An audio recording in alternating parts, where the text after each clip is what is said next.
Hadirin yang dimuliakan Allah Subhanahu wa taala, pada perkara ini kita akan menjawab pertanyaan daripada saudara kita yang ada di daerahnya,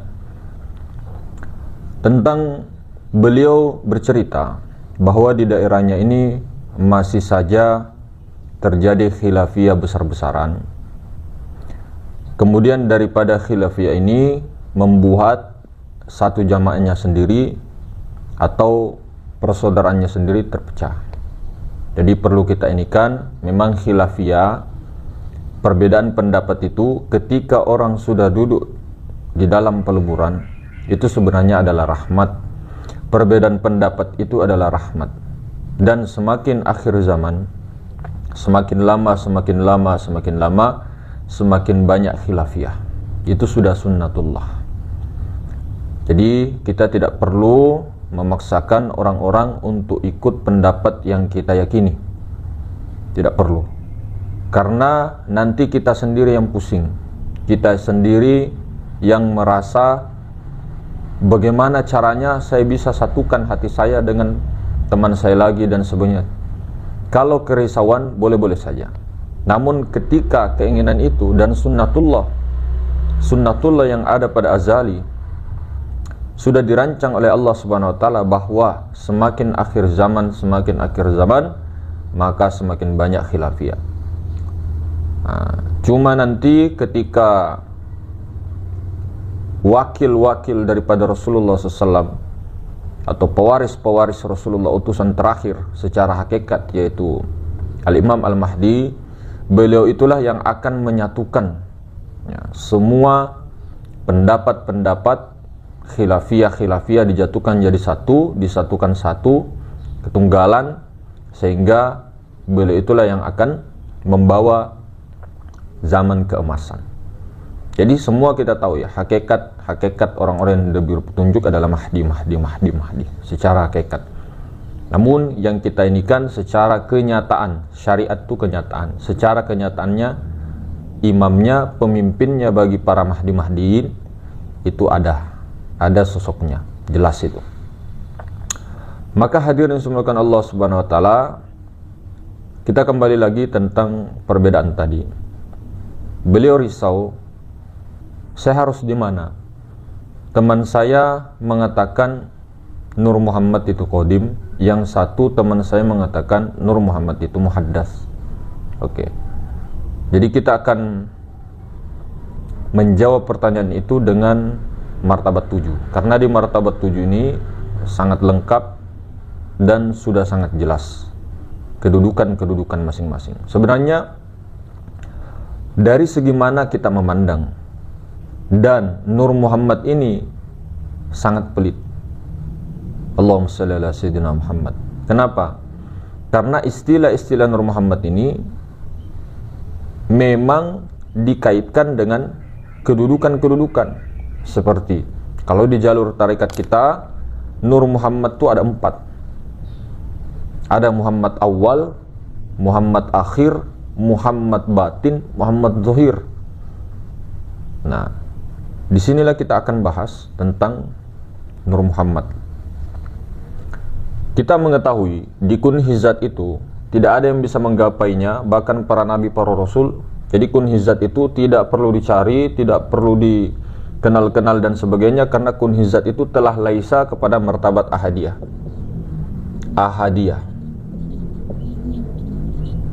Kemudian ahadiyah memancarkan nurnya. Jadi martabat maharuang ini memancarkan nurnya sehingga terjadilah tajalli wahdah. Di sini la ta'in, belum nyata, belum tampak. Di sini alam wahdah, ini ta'in awal, kenyataan yang pertama. Yang nomor 3 wahidiyah, kenyataan yang kedua. Ta'yin sani, ini pertama, ini kedua. Nah, ini 3 martabat. 3 martabat ini martabat qadim. martabat qadim. Ini yang dinamakan ilah. Jadi kalau ilahi anta maksudi itu ke sini arahnya. Nurzat. Ini yang bernama ilah. Belum nampak, maha ruang. Kedudukan maha ruang, kosong.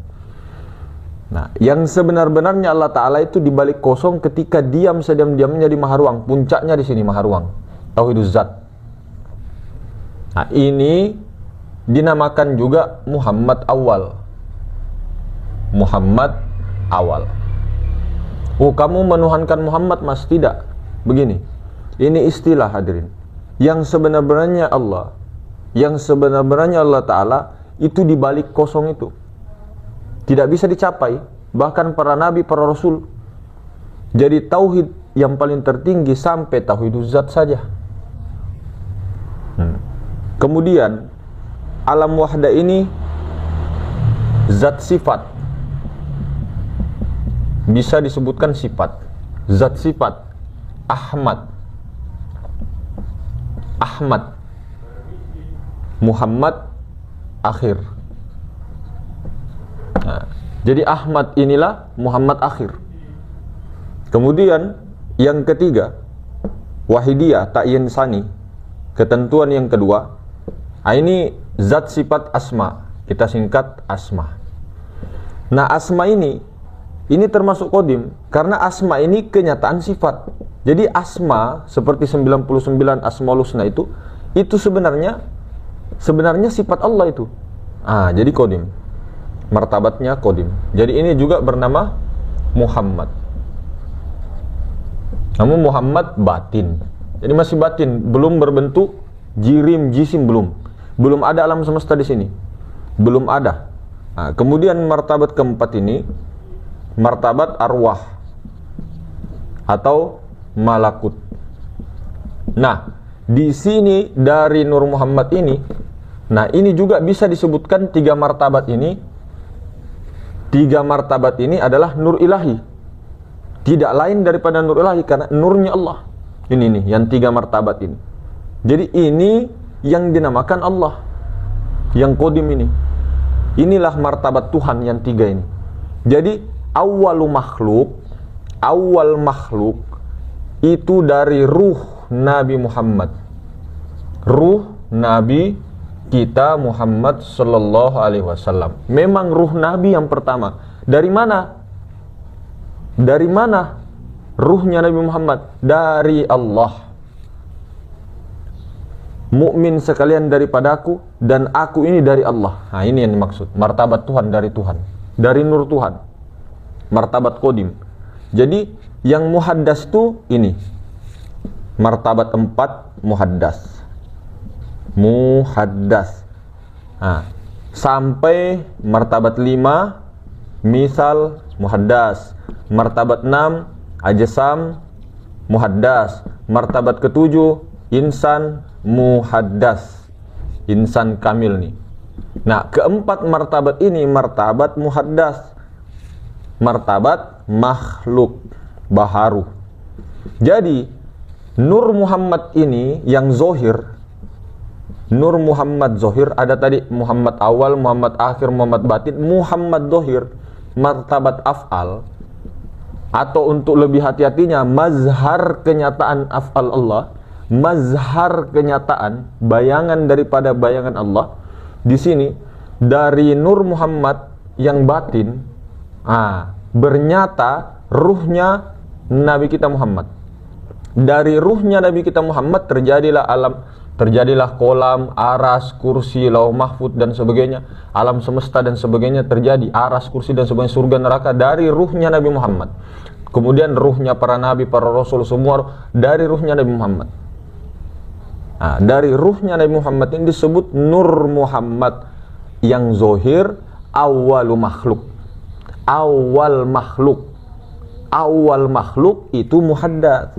Kalau kita menarik, kesimpulannya, kalau kita mengatakan Nur Muhammad muhaddas yang martabat keempat memang benar. Siapa yang mengatakan Nur Muhammad yang martabat keempat loh ya. Yang kita maksud Nur Muhammad ini. Kalau ini Ahmad. Untuk lebih simpelnya Ahmad ya, atau Nur Ilahiyah. Nah, kalau mengatakan ruh Nabi Muhammad awal makhluk ini qadim, itu salah hadirin. Sebagai kedudukan loh ya, kita berbicara tentang kedudukan. Kita tidak bicara tentang ke dalam lagi. Kalau ke dalam lagi semua tunggal, esa. Bukan berarti semua Tuhan, enggak. Pakai syuhud batin melihatnya. Nah, jadi kalau di ajaran martabat 7, akidah martabat 7, jadi akidah Asy'ari masuk lagi ke dalam, naik lagi akidah awam kan tadi akidah pertengahan. Nah, akidahnya ahli sufi. Bahkan di Kesultanan Buton dulu di Sulawesi Tenggara itu memakai ajaran 7 martabat ini sebagai undang-undang Kesultanan Buton. Nah, di Sulawesi juga bagian selatan kita pakai martabat 7. Di Banten dan sebagainya, Sumatera, Nusantara lah, Malaysia dan sebagainya. Nah, kemudian martabat 7 ini yang dibawa oleh Syarif Muhammad dari mengambil talqin dari Syekh Samsuddin As-Sumatrani 1600-an. Itu ke Buton. Pertama kali ke Buton. Baru menyebar dari Buton, Sulawesi Tenggara, menyebar ke Sulawesi Tengah, menyebar Sulawesi Selatan. Thariqah Satoriyah. Sanadnya dari Syarif Muhammad, kemudian Syarif Muhammad ke Syekh Samsuddin As-Sumatrani. Tuh Satoriyahnya Buton. Sulawesi Tengah, Sulawesi Selatan.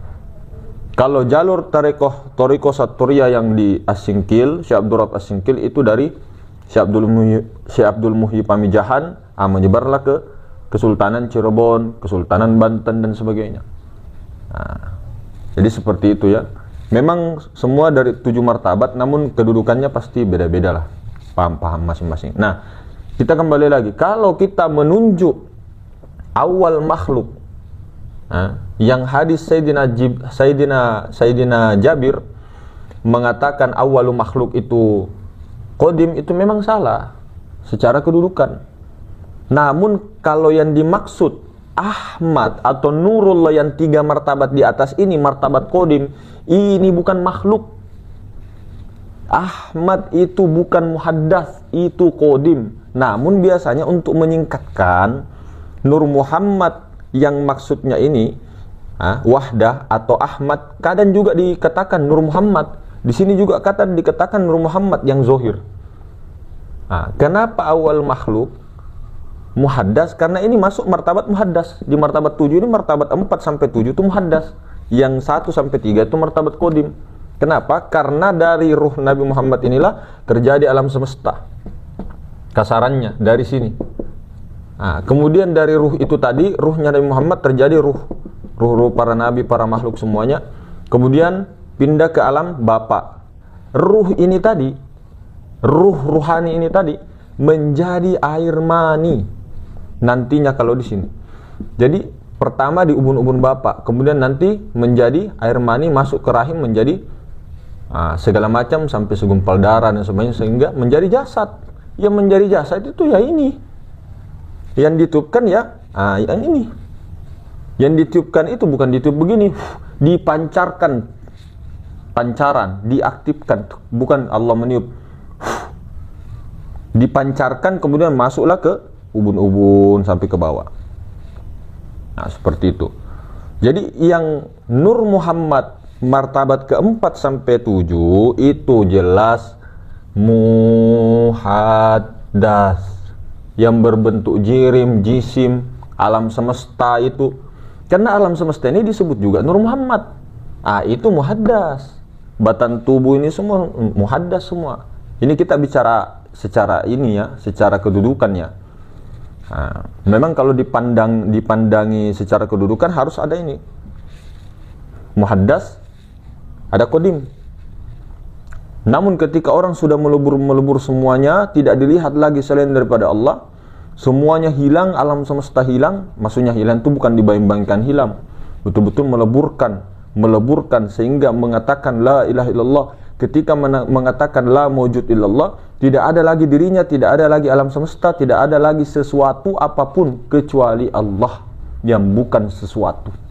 Illallahnya itu kepada yang bukan sesuatu. Nah, ini muhaddas, saudara-saudaraku. Tapi kalau kita mengatakan Nur Muhammad yang Ahmad, yang ilahi ini, yang tiga ini, itu tidak muhaddas, itu qadim. Ini sudah dijelaskan, qadim. Ini muhaddas. Jadi kalau mengatakan Nur Muhammad qadim, muhaddas, Nur Muhammad yang mana? Nah, kalau kita bicara martabat 7, yang martabat 4 ke 7 atau 1 sampai 3. Nah, kasih begitu. Kalau paham martabat 7, kalau di jalur kita Nur Muhammad yang mana? Muhammad awal Nurzat, Muhammad akhir sifat, Muhammad batin asma, Muhammad zahir ini yang muhaddas. Kesemua-muanya ini bukan Allah yang sebenarnya, tapi nurnya, nur Tuhan. Namun Allah Tuhan yang sebenarnya kunhizat itu tidak bisa dikenal sama sekali, hanya Tuhan sendiri yang mengenal dirinya, bahkan para nabi, para rasul. Semua para nabi, para rasul berhenti di sini, tauhiduz zat. Di situ berhenti. Tidak bisa lagi naik ke atas. Kenapa tidak bisa lagi naik ke atas? Karena bukan sesuatu.